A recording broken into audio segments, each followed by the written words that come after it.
Es un placer para nosotros, para Ciudad de Dios, no solo para mí, sino para todos, que usted nos acompañe en el día de hoy. Y como cantábamos esa alabanza cada día, a veces uno piensa que los planes es uno que dirige los planes y organiza la agenda, pero hay un Dios grande con D mayúscula que está detrás, orquestando cada una de nuestras circunstancias. Y cuando cantamos debemos nosotros digerir lo que estamos cantando. Y decía la alabanza, cada día, tú ordenas cada día.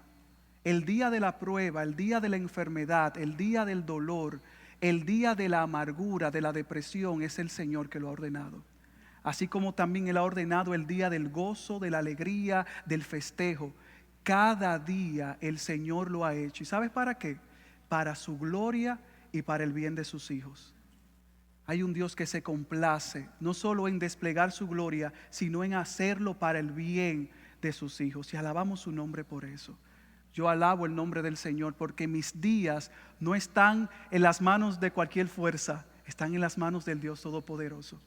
Y si mañana llega la escasez, si mañana llega el día de la prueba, bendito sea el Señor. Bendito sea el Señor que no nos deja. Mis amados, continuamos en nuestra serie del libro de los Hechos de los Apóstoles, una serie que ha sido rica, que ha sido de gran bendición para nosotros. Y hoy vamos a terminar el capítulo 5 del libro de los Hechos, que el pastor Félix comenzó la semana pasada, abordó parte del capítulo 4 y una parte también del capítulo 5. Y hoy vamos a terminar capítulo 5 a partir del versículo 17 hasta el final. A partir del 17 hasta el 42 estaremos nosotros trabajando en esta mañana. Pero antes de entrar a nuestro texto, yo quiero que usted medite conmigo en una realidad que todos conocemos. Nosotros vivimos en una sociedad donde muchos dicen ser cristianos. Todo el mundo o la mayoría, para ser justos, dice conocer a Dios o al menos tiene una idea de quién es Dios. Y más aquí en Puerto Rico, casi todo el mundo tiene una idea de quién es Dios. Cada uno busca a Dios a su manera y practica la religión a su conveniencia. Algunos dicen no leer la Biblia porque ella contiene errores y prefieren buscar a Dios en la naturaleza. Prefieren irse a la parguera y ver a Dios allí en el mar o al yunque y ver a Dios en los árboles. Otros sí tienen la Biblia, pero la utilizan como un amuleto para atraer buenas vibras. Yo no sé de usted, pero yo he ido a casas donde tienen una Biblia abierta sobre una mesa en los salmos amarillos. ¿Sabes cuáles son los salmos amarillos? El Salmo 23 y el Salmo 91. Y son amarillos porque están ya amarillos de tanto polvo y tanta mugre que les cae, porque siempre están abiertos. Y lo usan como un amuleto. Pero la mayor tragedia de nuestros tiempos no es eso. La mayor tragedia son las miles y miles de personas que se congregan cada domingo en supuestas iglesias para ser entretenidos o para recibir la última profecía del apóstol. Esta generación quiere escuchar lo que apruebe su manera de pensar. La gente quiere oír lo que quiere escuchar. Y por eso evitan a toda costa el mensaje que los confronta. Quieren rosas en lugar de espinas, caramelos en lugar de aguas amargas, placer en lugar de sufrimiento. Y es en esta última realidad que yo quiero detenerme un momento, que pausemos. Esta generación rechaza el sufrimiento por todos los medios posibles. Tú y yo queremos escapar de la realidad del dolor en este mundo. Hay gente que dice, a mí no me hable de problemas. A mí háblame de lo positivo. Yo me rodeo de gente positiva. Ahora hay una famosa doctrina. Yo reprendo, yo no recibo nada malo. Yo solamente quiero placer y vivir bien, dice el hombre y la mujer de hoy. Sin embargo, hay algo que como cristianos tenemos que tener presente y tenemos que tener por seguro. Seguir a Cristo, escuche bien, seguir a Cristo implica sufrimiento. Seguir a Cristo implica sufrimiento, y ese es el título de nuestro sermón esta mañana. Mi hermano, aunque nos cueste admitirlo, aunque nos cueste vivirlo, el sufrimiento es normal y es la expectativa de vida luego de la caída en Génesis 3. Luego de que Adán y Eva pecaron, el sufrimiento es el pan nuestro de cada día. Y mucho más como nosotros como cristianos. Nosotros como cristianos tenemos un llamado de seguir a Cristo, y ese llamado de seguir a Cristo no es una carretera liviana. No es un vuelo sin turbulencias, es un vuelo con turbulencias fuertes. Es una marea constante. A veces tú estás en playas tranquilas, pero mañana puedes entrar mar adentro y comenzar a hundirte. El seguir a Cristo implica un paquete de tribulaciones, un paquete de aflicciones, porque si Cristo padeció siendo Dios, ¿qué le espera a sus discípulos? Y hoy nosotros vamos a ver precisamente eso, hombres que le dijeron sí al Señor y padecieron por su nombre. Hombres que dijeron, yo he decidido seguir a Cristo, pero no he decidido seguirlo de una manera liviana, sino con todo lo que implica. Hombres que dijeron sí al Señor y padecieron por su causa. Yo te invito que con eso vayamos a nuestro pasaje en Hechos capítulo 5. Abramos la palabra en Hechos capítulo 5, versículos del 17 en adelante hasta el final, versículo 42. Leemos la palabra de Dios. Pero levantándose el sumo sacerdote y todos los que estaban con él, es decir, la secta de los saduceos, se llenaron de celo y echaron mano a los apóstoles y los pusieron en una cárcel pública. Pero un ángel del Señor durante la noche abrió las puertas de la cárcel y sacándoles dijo: id y puestos de pie en el templo, hablad al pueblo todo el mensaje de esta vida. Habiendo oído esto, entraron al amanecer en el templo y enseñaban. Cuando llegaron el sumo sacerdote y los que estaban con él, convocaron al concilio, es decir, a todo el senado de los hijos de Israel, y enviaron órdenes a la cárcel para que los trajeran. Pero los alguaciles que fueron no los encontraron en la cárcel. Volvieron pues e informaron diciendo: encontramos la cárcel cerrada con toda seguridad y los guardias de pie en las puertas, pero cuando abrimos a nadie hallamos dentro. Cuando oyeron estas palabras, el capitán de la guardia del templo y los principales sacerdotes se quedaron muy perplejos a causa de ellos, pensando en qué terminaría aquello.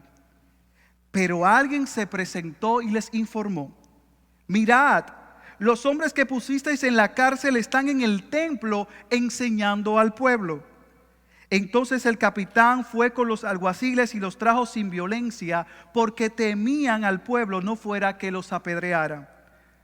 Cuando los trajeron, los pusieron ante el concilio, y el sumo sacerdote los interrogó diciendo: os dimos órdenes estrictas de no continuar enseñando en este nombre, y he aquí habéis llenado a Jerusalén con vuestras enseñanzas, y queréis traer sobre nosotros la sangre de este hombre.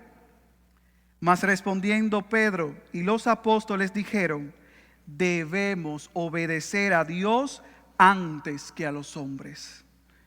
El Dios de nuestros padres resucitó a Jesús, a quien vosotros habéis matado colgándolo en una cruz. A este Dios exaltó a su diestra como príncipe y salvador, para dar arrepentimiento a Israel y perdón de pecados. Y nosotros somos testigos de estas cosas, y también el Espíritu Santo, el cual Dios ha dado a los que le obedecen. Cuando ellos oyeron esto, escuche bien, cuando ellos oyeron esto, se sintieron profundamente ofendidos y querían matarlos. Pero cierto fariseo llamado Gamaliel, maestro de la ley, respetado por todo el pueblo, se levantó en el concilio y ordenó que sacaran fuera a los hombres por un momento. Y les dijo: varones de Israel, tened cuidado de lo que vais a hacer con estos hombres. Porque hace algún tiempo Teudas se levantó pretendiendo ser alguien, y un grupo como de 400 hombres se unió a él. Y fue muerto, y todos los que seguían fueron dispersos y reducidos. Después de él se levantó Judas de Galilea en los días del censo, y llevó mucha gente tras sí. Él también pereció, y todos los que lo seguían se dispersaron. Por tanto, en este caso os digo, no tengáis nada que ver con estos hombres y dejadlos en paz, porque si este plan o acción de los hombres es de los hombres, perecerá. Pero si es de Dios, no podréis destruirlos, no sea que os halléis luchando contra Dios. Ellos aceptaron su consejo, y después de llamar a los apóstoles, los azotaron y les ordenaron que no hablaran en el nombre de Jesús, y los soltaron. Ellos pues, escucha el final, ellos pues salieron de la presencia del concilio regocijándose de que hubieran sido tenidos por dignos de padecer afrenta por su nombre. Y todos los días en el templo, de casa en casa, no cesaban de enseñar y predicar a Jesús como el Cristo. Señor, pausamos una vez más para darte gracias y para darte, Dios, toda la gloria por esta palabra tan perfecta, que es como una espada de doble filo que penetra hasta las coyunturas, hasta lo más profundo. Siempre mi oración es que esa palabra, que es como fuego, destruya y consuma todo nuestro ser, de manera que nos rindamos completamente a ti. En esta hora nos sentamos a tus pies, expectantes de escuchar tu bendita palabra. En el nombre de Jesús, amén y amén.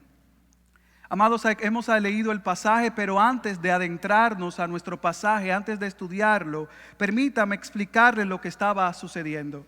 En el capítulo 4, Pedro y Juan, como vimos en un sermón anterior, fueron arrestados. Pedro y Juan, dos de los apóstoles, fueron arrestados y advertidos de que no continuaran predicando en el nombre de Jesús. Ellos, de una manera deliberada, ignoraron esa advertencia. Y luego de que fueron liberados de su primer arresto, dice la palabra en el capítulo 4, versículo 23, que cuando quedaron en libertad, fueron a los suyos y les contaron todo lo que los principales sacerdotes y los ancianos les habían dicho. Inmediatamente ellos llegan con el informe y le dicen: mira todo el maltrato, mira todo lo que nos dijeron, todas las reprimendas que nos dijeron los principales. Y ellos fueron a su iglesia y le informaron todo lo que había acontecido. Y dice el texto bíblico que de inmediato la iglesia se volcó en oración. De inmediato la iglesia no comenzó a indagar más, sino que comenzó a orar, a darle gracias al Señor, a exaltarlo. Y a la vez ellos hicieron peticiones específicas. Escuche las peticiones que la iglesia hizo en esa oración en el versículo 29 del capítulo 4. Ellos le dijeron al Señor: y ahora, Señor, considera sus amenazas y permite que tus siervos hablen tu palabra con toda confianza. ¿Usted está escuchando? Esta gente había sido apresada, había sido maltratada, y en vez de orar: Señor, líbranos de la prueba y de la aflicción, ellos dicen: Señor, hay amenazas que tú sabes y las permites. Ahora te pedimos que tú nos ayudes a hablar tu palabra con toda confianza. Si usted quiere aprender a orar, ore de esta manera. Esta gente no rechazó, no maldijo la opresión, no dijo: reprendo todo mal, yo no recibo ninguna tribulación, sino que ellos vieron que esa tribulación momentánea venía directamente del Señor. Su oración no se detuvo y ellos continuaron orando, diciendo en el versículo 30: mientras extiendes tu mano para que se hagan curaciones, señales y prodigios mediante el nombre de tu santo siervo Jesús. La iglesia oró, le pidió al Señor, hermanos, y de una manera como Dios sabía hacerlo. Poco después ya Dios había respondido sus peticiones. En el capítulo 5, versículo 12, ellos oraron de que se hagan señales y prodigios. Y ya en el versículo 12 del capítulo 5 dice la palabra que por mano de los apóstoles se realizaban muchas señales y prodigios entre el pueblo y estaban todos unánimes en el pórtico de Salomón. Padre, glorifícate, haz milagros, opera en prodigios. Y ya en el capítulo 5, versículo 12, vemos la mano de Dios moviéndose en aquel lugar. Y no solo eso, escucha lo que dice el versículo 14. Y más creyentes en el Señor, multitud de hombres y de mujeres se añadían constantemente al número de ellos. Como dijo Pastor Félix, Lucas perdió la cuenta. Lucas comenzó contando 120, con 3,000, 5,000, pero luego dijo constantemente. Ahí había un flujo continuo de gente, de hombres y mujeres añadiéndose a la iglesia. Y dice el versículo 16 que también la gente de las ciudades de los alrededores de Jerusalén acudía trayendo enfermos y atormentados por espíritus inmundos, y todos eran sanados. La iglesia estaba creciendo de una manera vertiginosa. La iglesia estaba ejerciendo influencia, estaba haciendo sal y luz. Y no solo se limitó a Jerusalén, sino que ya en ciudades circunvecinas la gente estaba escuchando y estaba yendo para ver lo que estaba ocurriendo.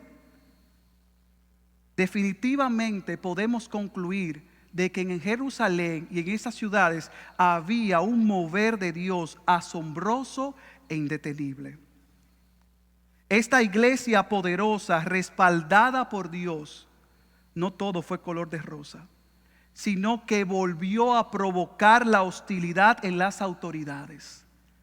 Cuando las autoridades observaron lo que Dios estaba haciendo, su cabeza explotó y comenzó la hostilidad y la persecución. Escuche bien, iglesias y cristianos llenos del Espíritu Santo provocarán cambios, y el mundo y Satanás responderán con persecución. Iglesias y cristianos llenos del Espíritu Santo provocarán cambios. Y Satanás y el sistema de este mundo van a responder en persecución. Y en el pasaje de hoy encontramos al menos 7 puntos de interés. El pasaje que acabamos de leer nos da 6 puntos de interés, que yo voy a mencionar esos 6 puntos en los titulares y luego vamos a desarrollarlos a lo largo del sermón. El primer punto que vemos, que yo quiero que usted destaque, es la reacción de las autoridades. Había un mover de Dios y ellos reaccionaron. La reacción de las autoridades, versículos del 17 al 18. El segundo punto es la intervención de Dios, versículos del 19 al 20. Tercer punto, la obediencia de los apóstoles y la intimidación nuevamente de las autoridades, versículos del 21 al 28. Cuarto punto, la osadía o la valentía de los apóstoles, versículos del 29 al 32. Nuestro penúltimo punto será un consejo aparentemente sabio para resolver la situación, versículos del 34 al 39. Y por último, que es la pista de aterrizaje de este sermón, la actitud correcta hacia el sufrimiento, versículos del 41 al 42. Mis amados, como hemos visto en sermones anteriores, tenemos que estar conscientes de la guerra espiritual. Y como prediqué anteriormente, no la guerra espiritual a la cual estamos acostumbrados, agarrarle la cabeza al diablo, pisotéalo, no. A la guerra espiritual que habla la palabra. Efesios dice, Pablo le dijo a los efesios, porque nuestra lucha no es contra sangre y carne, sino contra principados, contra potestades, contra los poderes de este mundo de tinieblas, contra las huestes espirituales de maldad en las regiones celestiales. El reporte bíblico demuestra que Satanás constantemente se opone al avance del reino de Dios. Cuando tú y yo veamos la oposición ejercida por las autoridades, por ciertos grupos fácticos o por nuestras propias familias, tenemos que ver la agenda que está detrás. Debemos estar apercibidos de las artimañas del enemigo. Hay grupos evangélicos que le dan mucha preponderancia al diablo, pero hay otro grupo evangélico que no habla del diablo. Pero Satanás es una realidad. Tú y yo no podemos vivir echándole la culpa al diablo por todo lo que ocurre, pero sería ingenuo de nuestra parte ignorar sus maquinaciones.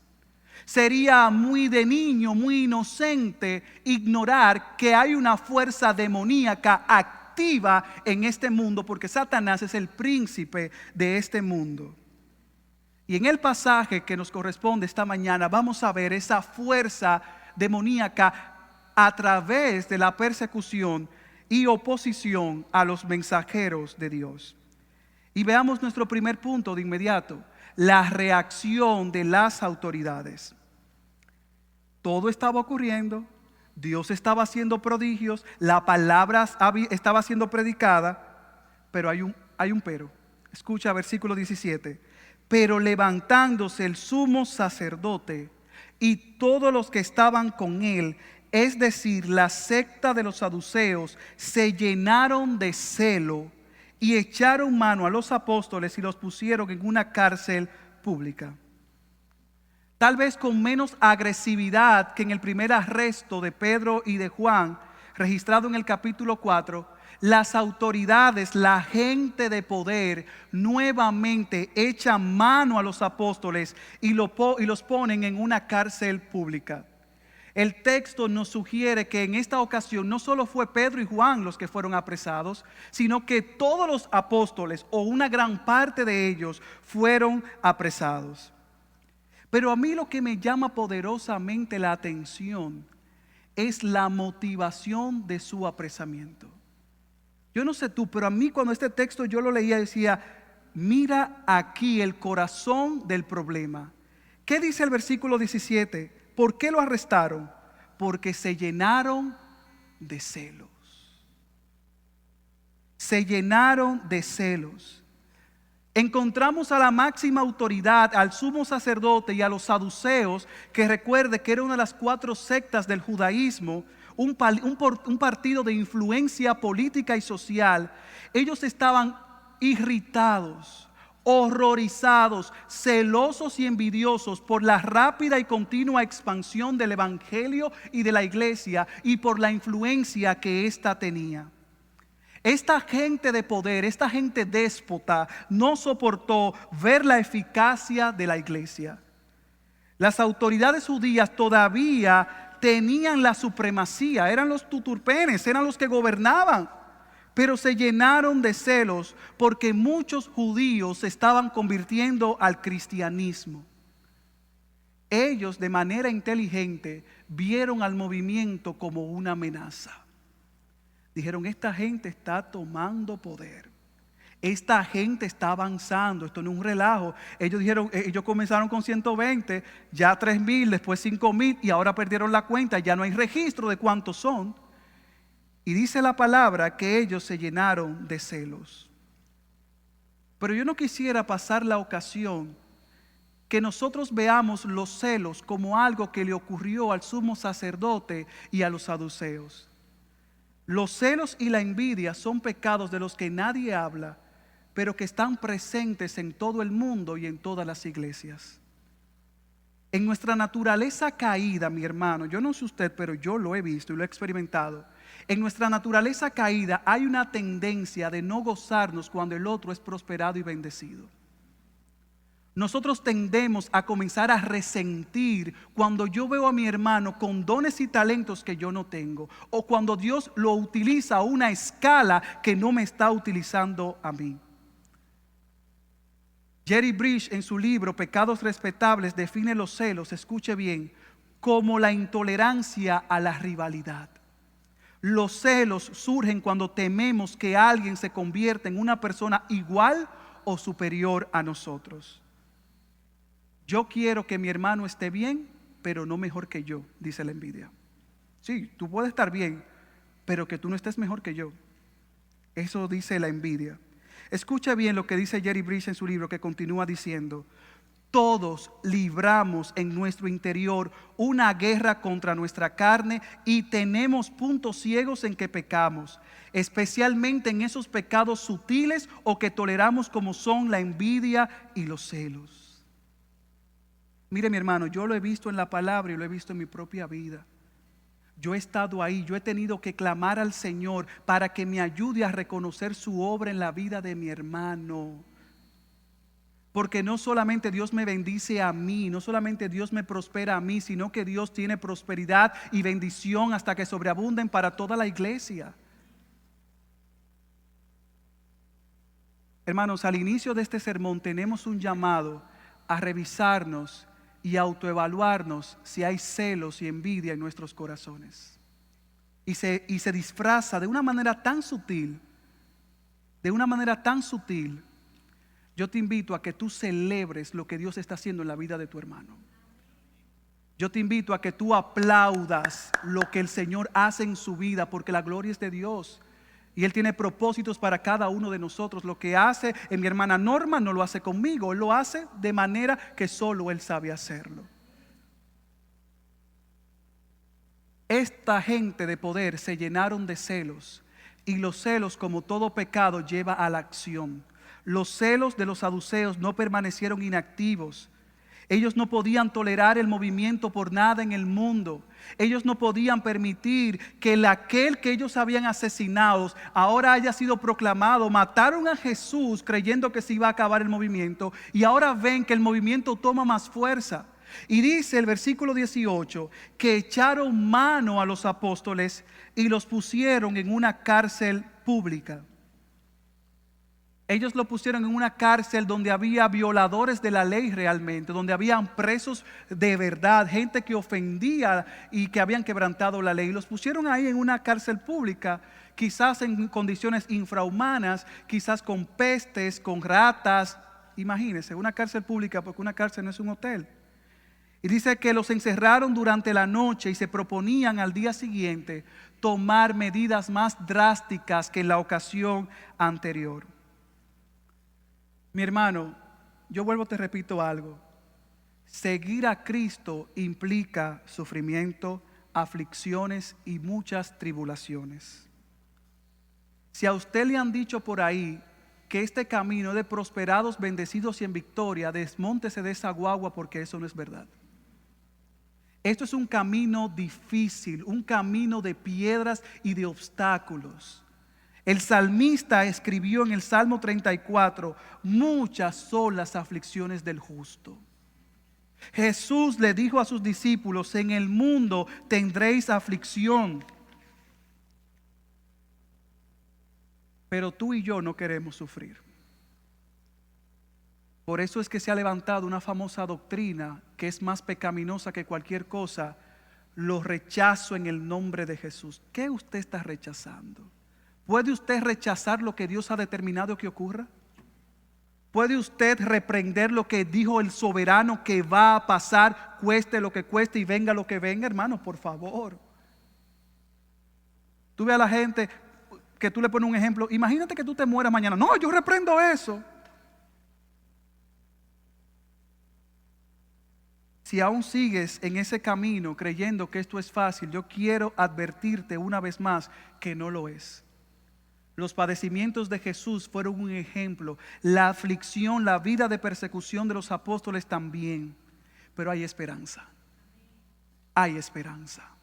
En el mundo tendréis aflicción, pero confiad, yo he vencido al mundo. Hay esperanza en el Señor. Versículos del 19 al 20. Están presos, están encarcelados, están tras barrotes en condiciones precarias. Y ahí viene el pero de Dios, los peros de Dios. Pero un ángel del Señor durante la noche abrió las puertas de la cárcel y sacándolos dijo: id y puestos de pie en el templo, hablad al pueblo todo el mensaje de esta vida. Una vez más, la oposición de Satanás fracasó.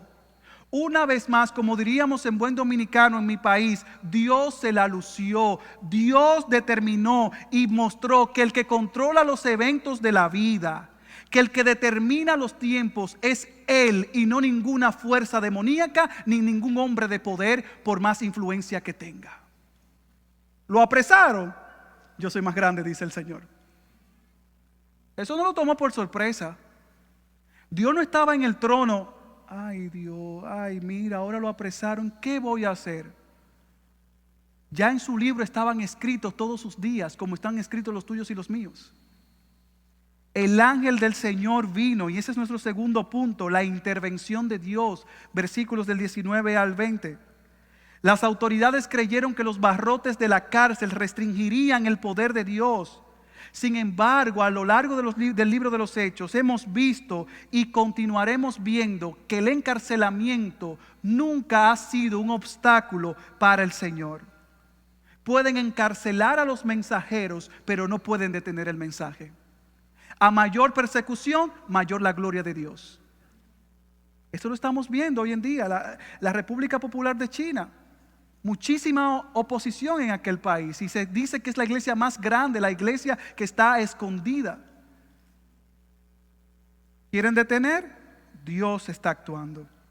Y es interesante cómo Lucas, el autor del libro, atribuye la huida de los apóstoles a la intervención de un ángel. Dice: un ángel del Señor durante la noche abrió las puertas de la cárcel.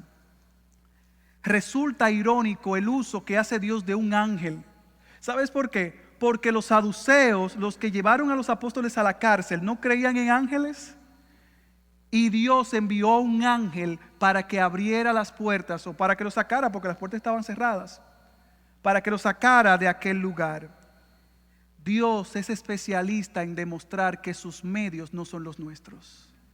Él es especialista en demostrar que Él es real y que Él actúa muchas veces de maneras que tú y yo no podemos comprender.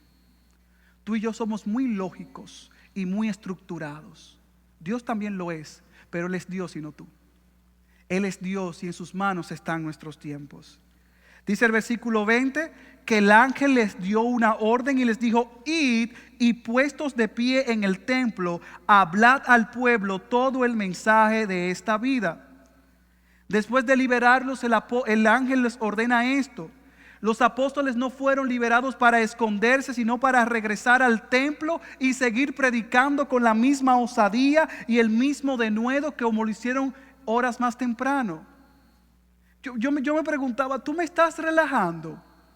Nos apresaron por predicar y Dios me está ordenando a que regrese. Y no que regrese a una cueva, a un barrio más tranquilo, a una aldea más tranquila, sino al templo, al centro de operaciones del judaísmo. Los pusieron en la cárcel por estar predicando y ahora el Señor los envía nuevamente allí. Y lo interesante es que el ángel no le dice: vayan y suavicen el mensaje, id y puestos en pie y predicad el mensaje de esta vida. Dios no obra en la cobardía ni en el temor. Dios no se esconde. Él actúa de frente con claridad y demuestra su poder. Porque no nos ha dado Dios espíritu de cobardía, sino de poder, de dominio propio. Dios no actúa en el temor. Paradójicamente, lamentablemente, muchas veces tú y yo no predicamos por el temor al que dirán. Por temor a romper relaciones. La razón es que tememos mucho al hombre, tememos al hombre más que a Dios. Estamos muy cómodos, hermanos, estamos muy cómodos. Yo le pido al Señor: Señor, si necesito aflicción para verte de una manera distinta, trae la aflicción. Estamos muy cómodos. Hemos comprado un evangelio de domingo. Hemos comprado un evangelio de conferencias y de frases bonitas en Facebook.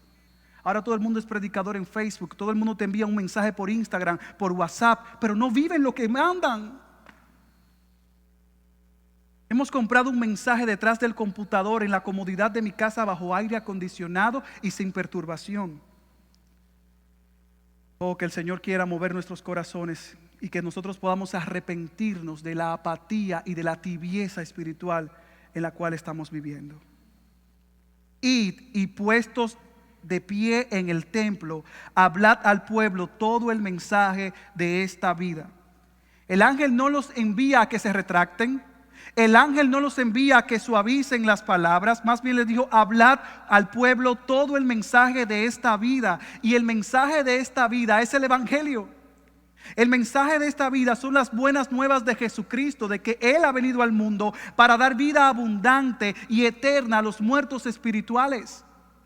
El ángel les dijo, y no vea tanto al ángel, vea a Dios. Es Dios el que le está ordenando. Dios le ordena a que continúen predicándole a Jerusalén y a sus ciudades vecinas de que ellos no van a ser salvos por las leyes judías.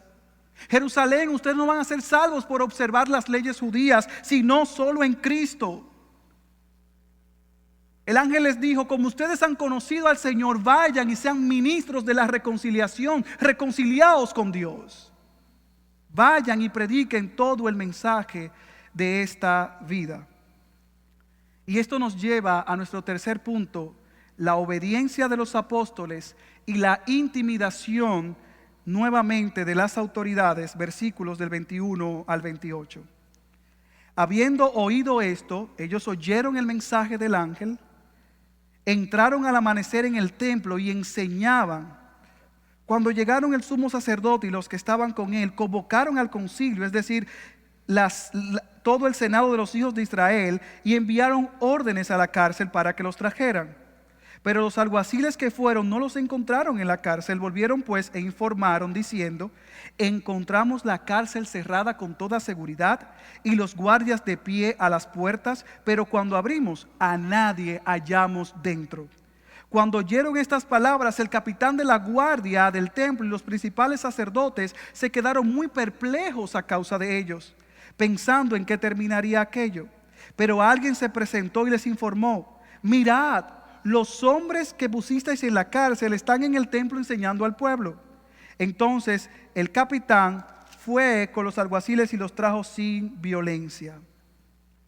Aunque la orden del ángel fue peligrosa, ellos obedecieron. Y me encanta cómo el texto dice: los sacan de la cárcel en la noche y al amanecer ya estaban cumpliendo la orden de Dios. Hermanos, mire, ellos no esperaron que las cosas se enfriaran.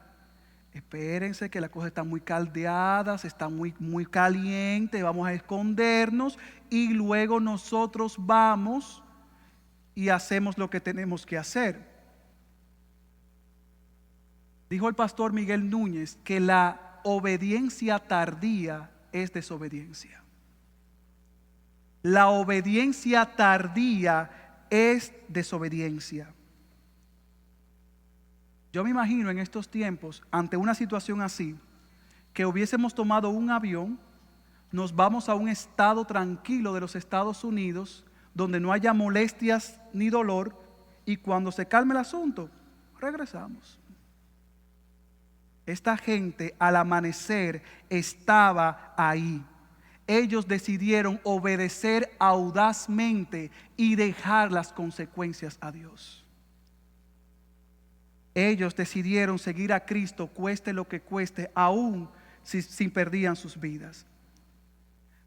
A veces uno lee esto como: ay, y los querían matar de una manera tan liviana. Hermano, imagínese a usted que lo estén amenazando de muerte a usted, a su familia y a todos los que están al lado suyo.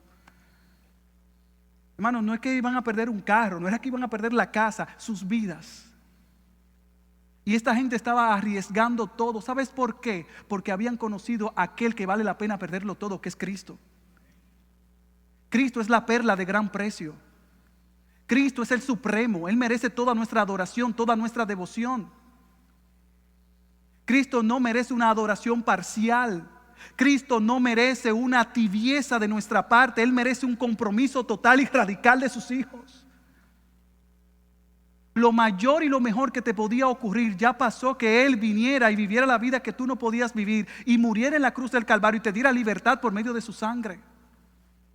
Hermanos, esto no es pequeño, esto es eterno. Y esta gente conocía que Él lo había hecho y por eso obedecieron al Señor, siguieron su llamado. Yo te invito a esta mañana que tú rindas cada área de tu vida al Señor. Que dejes el pugilato entre lo que Dios demanda y lo que tú quieres hacer. Mucha falta de nuestra paz, mucha frustración en nuestras vidas es que Dios te está diciendo, haz esto y tú quieres hacer esto. Y Dios hoy te dice que dejes el pugilato porque vas a perder, que dejes la pelea y que obedezcas su llamado, cueste lo que cueste. Cuando el día llegó, el amanecer llegó, despuntó el nuevo día y la reunión del Sanedrín fue convocada. Y el Sanedrín, recuerde que era el cuerpo legislativo, era la corte suprema de la época, y ellos se convocaron, ellos se reunieron para ocuparse de los apóstoles. Pero las puertas de la cárcel estaban cerradas, los miembros de la policía del templo estaban en sus puestos, todo estaba como debía estar, con una sola excepción: los prisioneros ya habían desaparecido. Todo estaba tranquilo, abrieron y no encontraron a los hombres. Ya al final de su juicio sobre cómo detener la propagación del cristianismo, las agobiadas autoridades judías se preguntaban qué iría a suceder. Cuando le dijeron no están, dice que el capitán y los principales sacerdotes se quedaron muy perplejos a causa de ellos, pensando en qué va a parar todo esto. Cuando sus iniciativas parecieron inútiles, entraron en pánico y alarma. Y lo interesante es que ellos estaban tan ensimismados, ellos estaban tan concentrados en ellos mismos, que ellos no se detuvieron y pensaron y dijeron, pero espérense, esto es una obra de Dios. Es el Dios de Jacob, el Dios de Abraham, el Dios de nuestros padres que está haciendo esto. No hay manera humana de explicarlo. Pero ellos estaban tan endurecidos que ellos no quisieron reconocer que la mano de Dios estaba detrás. Y mientras ellos estaban deliberando, mientras estaban hablando, entró un mensajero para informar a las autoridades de que los apóstoles estaban de pie otra vez en el atrio del templo, enseñando al pueblo como antes. Ajá. Nos pusieron en una cárcel pública, pues vamos a predicar públicamente. Públicamente nos maltratan, pues públicamente vamos a defender el nombre del Señor. Ellos estaban otra vez, dice un comentarista, que ellos tuvieran la osadía de volver directamente al templo y reanudar su predicación era el mayor acto de insolencia. El mayor acto de insolencia. Versículos 26. Entonces el capitán fue con los alguaciles y los trajo sin violencia, porque temían al pueblo no fuera que los apedrearan. Y cuando los trajeron, los pusieron ante el concilio, y el sumo sacerdote los interrogó diciendo, os dimos órdenes estrictas de no continuar enseñando en este nombre, y he aquí, habéis llenado a Jerusalén con vuestras enseñanzas y queréis traer sobre nosotros la sangre de este hombre. El capitán de la guardia fue a buscarlos con su séquito y no hubo disturbios, porque parte o la característica del siervo de Dios es que es sumiso y humilde. Los apóstoles, cuando fueron a arrestarlos, no tuvieron resistencia, no presentaron resistencia, sino que vámonos hacia el concilio. Ellos estaban felices de someterse a todo lo que Dios había reservado para sus vidas. Ellos le dieron la orden estricta, dice la palabra, de no continuar enseñando en este nombre, y los apóstoles hicieron todo lo contrario. Cuando ellos llegaron, le dijo el presidente de la corte, apóstoles, hombres, les dijimos que no continúen predicando, pero ¿qué dice la palabra? Habéis llenado a Jerusalén con vuestras enseñanzas. Jerusalén, de tapa a tapa, en todos los lugares se sabía que Jesucristo es el Señor. Ellos habían llenado a Jerusalén con las enseñanzas, con el evangelio. Yo quisiera que tú y yo pausemos por un momento y que nos imaginemos a un Puerto Rico no lleno del materialismo que lo caracteriza. Imaginemos a un Puerto Rico no lleno del trap de Bad Bunny. Imaginemos a un Puerto Rico no lleno del libertinaje que hay en este país. Imaginemos a un Puerto Rico lleno del evangelio. ¿Tú te imaginas que el evangelio corra como río en esta isla? La transformación y lo que Dios puede hacer, todo el mundo lo verá. Pero la pregunta es, ¿por qué no está lleno del evangelio?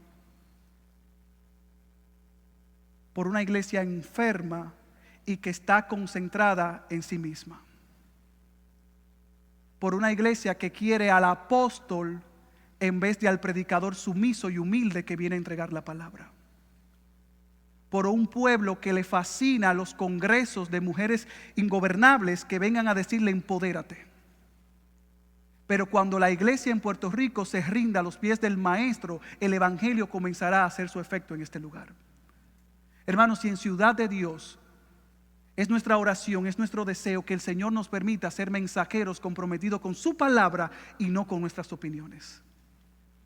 Que estemos comprometidos con su evangelio y no con la psicología barata que quieren vender los terapeutas. Que nosotros nos comprometamos con el Señor. Es el evangelio que necesitamos. Que esta isla se llene del evangelio como se llenó Jerusalén. Pero la acusación no se detuvo. Dijo el presidente: ustedes llenaron a Jerusalén con vuestras enseñanzas. Pero aún la segunda acusación fue peor. Ustedes quieren decir que nosotros matamos a este hombre. Quieren decir que nosotros somos los culpables de la muerte de este hombre. Y mira cómo de manera despectiva hablan de Jesús. La muerte de este hombre. No se atrevían a reconocer que Jesús era Dios. La muerte de este hombre. Pedro y los demás habían acusado valientemente a los líderes judíos de haber participado en la muerte de Jesús. Ellos no transigieron, ellos no suavizaron el mensaje, ellos hablaron de frente. Hermanos, como dije en un sermón anterior, tenemos que dejar el temor al hombre a los pies de la cruz. Tenemos que dejar el temor al hombre a los pies de la cruz. Que el Señor nos ayude a ser hombres y mujeres veraces de una sola palabra. Que nuestro sí sea sí, que nuestro no sea no. Que hablemos con claridad como hablaron los primeros discípulos del Señor. No sé si te resulta interesante, pero no mencionaron la cárcel. Lo acusan de llenar a Jerusalén de vuestras enseñanzas, lo acusan de la muerte, que ellos están acusándolos de la muerte de Jesús, y la cárcel. ¿Por qué no le preguntaron de la fuga? ¿Por qué no le preguntaron cómo hicieron para salir de la cárcel de máxima seguridad? Sus corazones estaban tan endurecidos que no querían escuchar nada que los confundiera.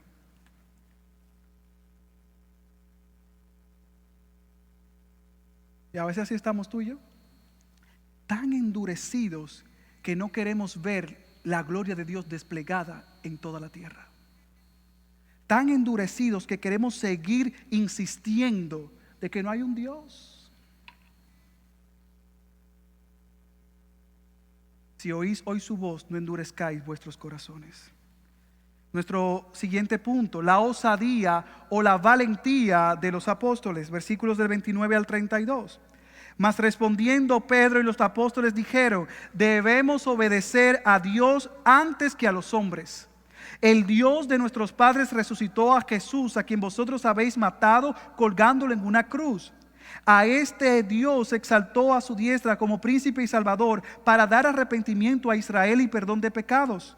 Y nosotros somos testigos de estas cosas, y también el Espíritu Santo, el cual Dios ha dado a los que le obedecen. Si el concilio esperaba que los discípulos de Cristo se acobardaran por las acusaciones, se equivocaron. Pedro, de manera enérgica, otra vez respondió en nombre de todo el grupo, como lo había hecho en el día de Pentecostés. Y su respuesta al caso presente fue simplemente una repetición de la proclama apostólica, destacando una vez más el contraste de lo que habían hecho los dirigentes del pueblo y lo que Dios había hecho. Él dijo: el Dios de nuestros padres levantó a Jesús. Ellos no creían que Jesús era el Mesías, y con esa declaración ellos le están diciendo: Jesús es el Mesías, es el enviado de Dios. Los gobernantes habían tramado su muerte. Ciertamente fueron los romanos que crucificaron a Jesús, pero los sumos sacerdotes, los judíos, se entregaron a Jesús al imperio romano y lo colgaron en una cruz, que era la peor muerte. Dice Deuteronomio: el hombre colgado es maldito por Dios.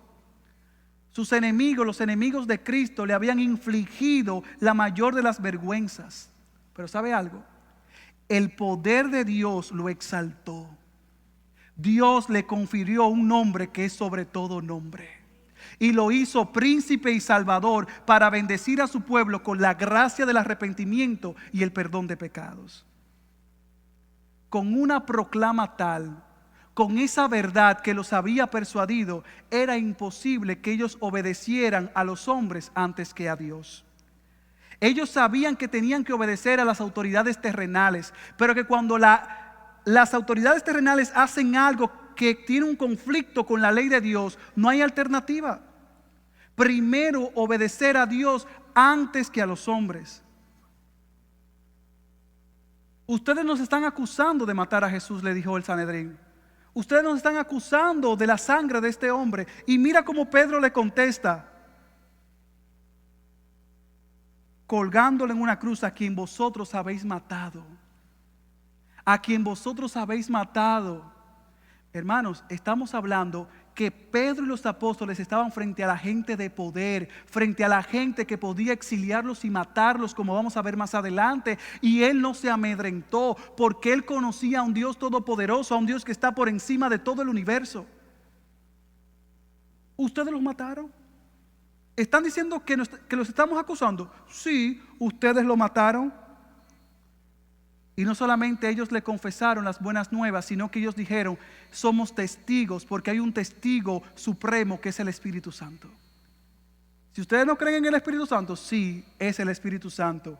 Cumpliéndose las palabras de Jesús en Juan 15: cuando venga el Consolador, a quien yo enviaré del Padre, es decir, el Espíritu de verdad que procede del Padre, le dará testimonio de mí, y vosotros daréis testimonio también, porque habéis estado conmigo desde el principio.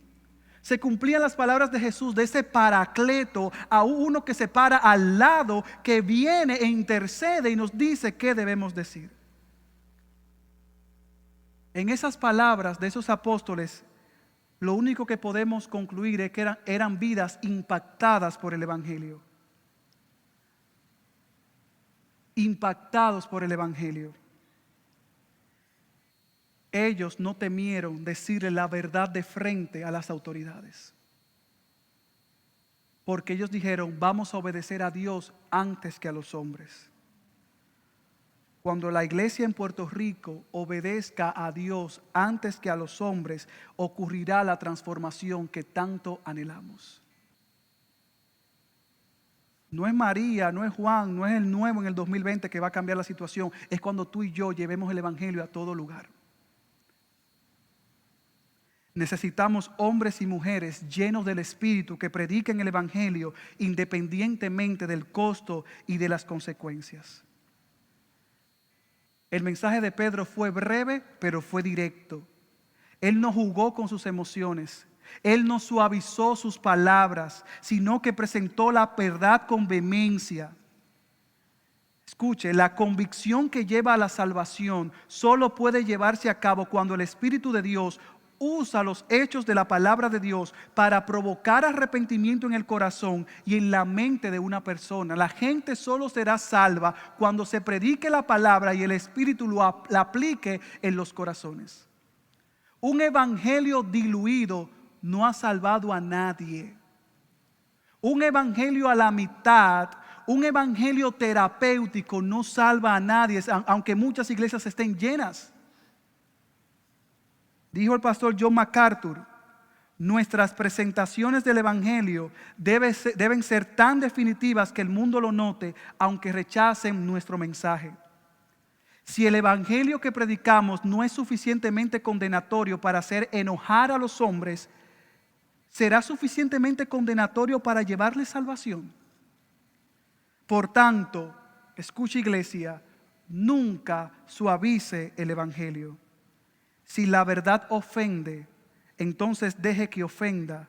La gente ha estado ofendiendo a Dios, deje que se ofendan por un momento. Termina la cita. La gente ha estado dándole la espalda a Dios. Si se ofenden, que se ofendan. Hoy en día hay clases de oratoria, clases de cómo llevar un mensaje efectivo. El único mensaje que salva es el que te confronta y el que te dice que tú eres un pecador y que solo hay salvación en Cristo. Ese es el único mensaje. Y estaremos aquí de pie en este púlpito diciéndolo una y otra vez, que tú estás muerto en delitos y pecados y que en Jesús hay salvación. Esto nos lleva a nuestro penúltimo punto, un consejo aparentemente sabio, versículos 34 al 39. Pero antes de entrar a ese punto, hay un versículo conector que cuando ellos oyeron esto se sintieron profundamente ofendidos y querían matarlos. No estaban relajando, no estaban bromeando, querían matarlos. Y vuelvo a repetirte, si tú encuentras matarlos como muy suave, ponte en el lugar de ellos que te querían matar a ti. Se sintieron profundamente ofendidos y querían matarlos. ¿Te recuerdas los 3 grupos de personas que hablábamos en un sermón anterior? Los que reciben la palabra y son transformados. Los que reciben la palabra y dicen qué mensaje tan brutal, pero no hacen cambios en sus vidas. Y un tercer grupo son los que reciben la palabra y detestan a la palabra y al mensajero. Esta gente detestaron el mensaje y a los mensajeros a tal punto que querían matarlos. Y en ese escenario entra un hombre, cierto fariseo llamado Gamaliel, maestro de la ley, respetado por todo el pueblo. Se levantó en el concilio y ordenó que sacaran fuera a los hombres por un momento. Y les dijo: varones de Israel, tened cuidado de lo que vais a hacer con estos hombres, porque hace algún tiempo Teudas se levantó pretendiendo ser alguien, y un grupo como de 400 hombres se unió a él y fue muerto, y todos los que seguían fueron dispersos y reducidos a nada. Después de él se levantó Judas de Galilea en los días del censo y llevó mucha gente tras sí. Él también pereció y todos los que lo seguían se dispersaron. Por tanto, en este caso os digo, no tengáis nada que ver con estos hombres y dejadlos en paz, porque si este plan o acción es de los hombres, perecerá. Pero si es de Dios, no podréis destruirlos, no sea que os halléis luchando contra Dios. Se levanta este hombre llamado Gamaliel, que era un fariseo de fariseos, que era un doctor de la ley muy reconocido. Dice Hechos que uno de sus alumnos más famosos fue Saulo de Tarso, el apóstol Pablo. Y este hombre se levanta con cierta sabiduría y les dice: miren, dejen esos hombres tranquilos, porque si es de Dios va a perecer. Y les comentó acerca de 2 movimientos, de Teudas, que una vez se levantó, y de otro llamado Judas de Galilea, que también se levantó, y el movimiento desapareció, se disolvió. Y les dijo: déjenlo ahí. Y luego les dio el consejo, llegó al punto: si es de Dios, va a permanecer, pero si no es de Dios, va a desaparecer. Este consejo pareció sabio. Uno dirá: wow, sí, si es de Dios, va a permanecer, pero si no es de Dios, va a desaparecer. Pero ¿qué hacemos con el Islam, que todavía permanece el día de hoy y no es de Dios? ¿Qué hacemos con los mormones, que no son una religión verdadera y todavía están hoy? ¿Qué hacemos con ellos? Eso no fue un consejo sabio. No todo lo que continúa quiere decir que tiene la bendición de Dios, porque dice la palabra que el impío prospera, y a veces uno no lo entiende, pero Dios tiene un plan con el impío que siga prosperando. Hasta para el día malo está reservado el impío. Entonces el consejo de Gamaliel no era real, no era un consejo sabio. Gamaliel lo que tenía que decir era que sí, que ellos eran seguidores de Cristo y que Jesús es el Mesías y que Jesús era Dios. Pero él, para no meterse en un problema mayor, dio un consejo liviano y se mantuvo en la periferia. Gamaliel conocía las escrituras porque era un experto de la ley y él podía decir: sí, esa gente viene del mismo Dios. Pero él, de manera diplomática, no quiso meterse en el asunto. Último punto. Versículos 41 al 42. Ellos pues, dice 40, perdón, el 40 dice que ellos aceptaron el consejo de Gamaliel, los azotaron a los apóstoles y les ordenaron que no hablaran en el nombre de Jesús y los soltaron. Los azotan y ellos salen de la presencia del concilio regocijándose de que hubieran sido tenidos por dignos de padecer afrenta por su nombre. Hermanos, de la ley judía decía que el límite de azotes era 40 menos 1, es decir, 39. Tal vez le dieron 39 azotes a estos hombres. Más adelante vamos a ver cómo Esteban es muerto apedreado. Vamos a ver también otros encarcelamientos. Y dice la palabra que ellos no salieron amargados. Ellos no salieron desilusionados por sufrir, sino gozosos. Hermanos, esta gente conocía a Dios. ¿Cómo tú me dices a mí que luego de yo pasar la noche en una cárcel pública con ratones, con todo el hedor del mundo, luego de predicar y de gastarme sin un Gatorade para tomarme, luego de yo llegar al concilio con la misma ropa de anoche y que me digan que yo era un blasfemo y que me den azotes, yo voy a salir gozoso de un lugar? La única manera de sufrir bien es cuando tú conoces al Dios que orquesta todas las circunstancias. Con mucha probabilidad tú y yo no seamos perseguidos y asesinados a causa de nuestra fe. Yo no creo que aquí, no creo que nosotros seamos asesinados. Tal vez si viene una dictadura o nos mudamos a un país que allí se persiga, si somos misioneros, pero tal vez ninguno de nosotros sea perseguido y asesinado a causa de nuestra fe. Pero no podemos evitar que la enfermedad llegue a nuestro cuerpo. No podemos evitar que un accidente atroz nos ocurra. No podemos evitar perder nuestros bienes. No podemos evitar que el ser querido más saludable de la familia fallezca de un momento a otro. No podemos evitar que llegue la aflicción a causa de seguir a Cristo. Y estoy hablando de aflicciones no por nuestras acciones pecaminosas o por Satanás, sino por la determinación de nuestro buen Padre. Pregúntale a Job. Es muy lindo leer a Job. Familia, bienes, todo lo que tenía lo perdió. Y era un hombre intachable, era un hombre íntegro, era un hombre de Dios. A los hombres de Dios le ocurren cosas malas. Y la palabra demuestra que a los mejores de Dios les ocurren las peores cosas. El apóstol Pablo, apedreado, naufragado, a punto de morir, murió sin nada. Pedro murió crucificado. Juan exiliado. A los hombres de Dios le ocurren cosas difíciles.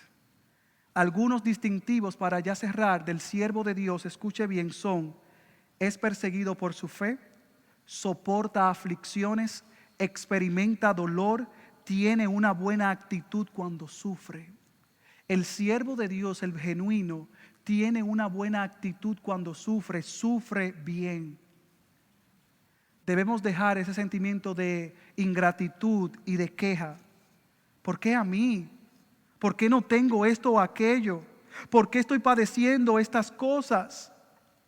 Nosotros vivimos toda una vida preguntándole al Señor, ¿por qué? ¿Por qué? ¿Por qué? ¿Por qué? Hermanos, tú y yo no hemos sido llevados a un tribunal. A ti y a mí no nos han llevado a azotarnos.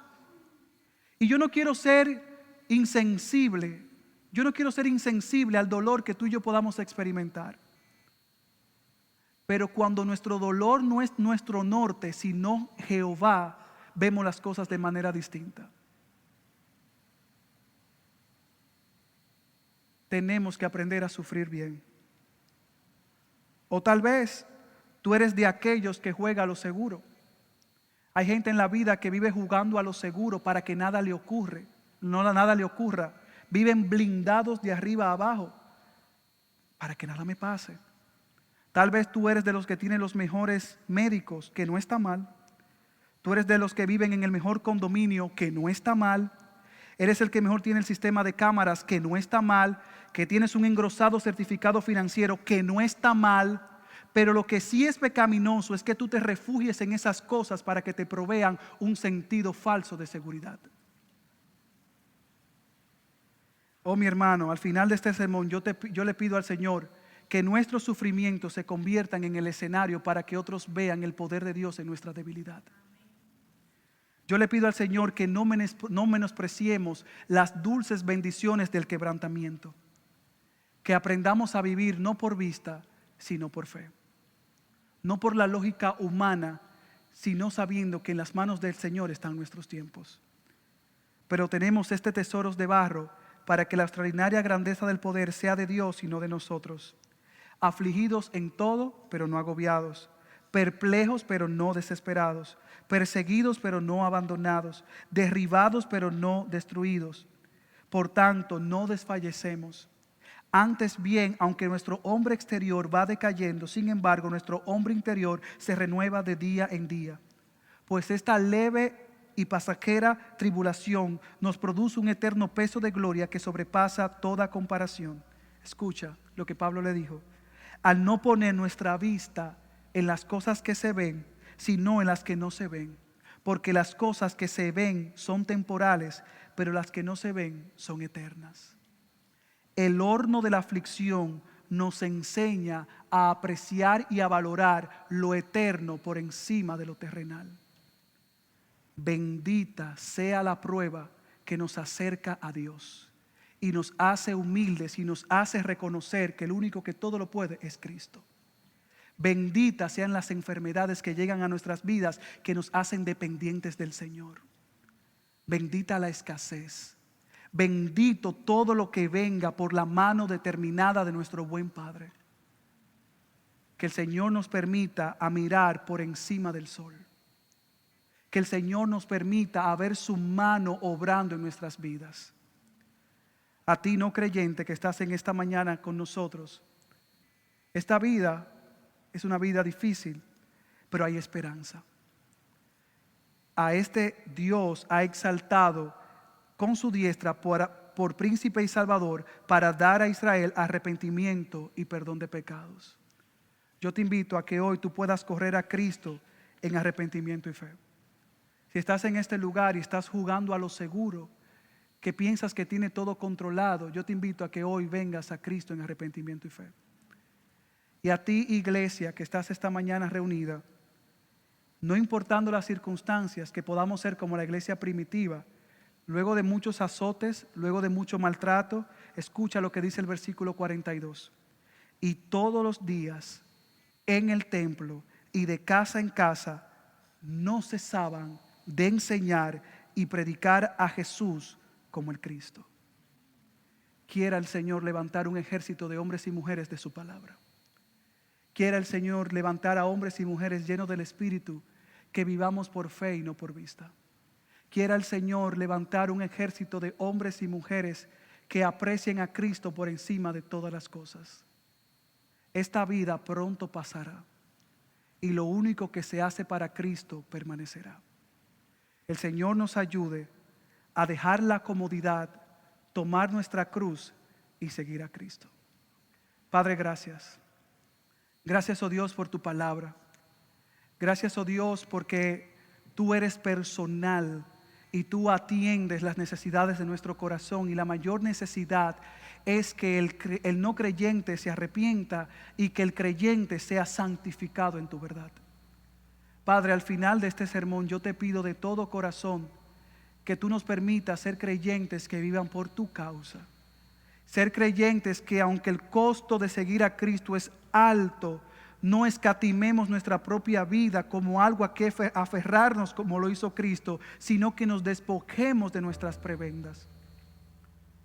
Y yo quisiera en este último minuto que tú te puedas poner en pie y que tú puedas pensar en las cosas de este mundo que tú has acariciado como tesoros que no lo son.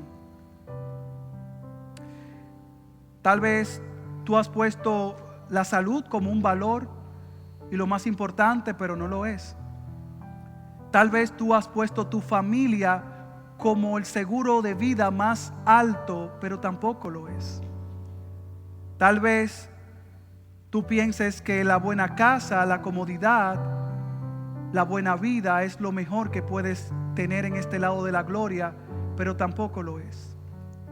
Que tú puedas tomar un minuto ahí donde estás y pensar y poner en las rayas los pecados que has acariciado en tu corazón o la idolatría que has acariciado. Señor, perdónanos. Perdónanos por querer un evangelio de domingo. Perdónanos por querer un evangelio light, cómodo, bajo aire, que no es malo, bajo sillas cómodas, que no es malo, pero que a veces lo elevamos por encima de tu palabra. Perdónanos, Señor. Ayúdanos a decir como el apóstol Pablo al final del día, que el vivir sea Cristo y el morir sea ganancia. En tu nombre, Jesús. Amén y amén.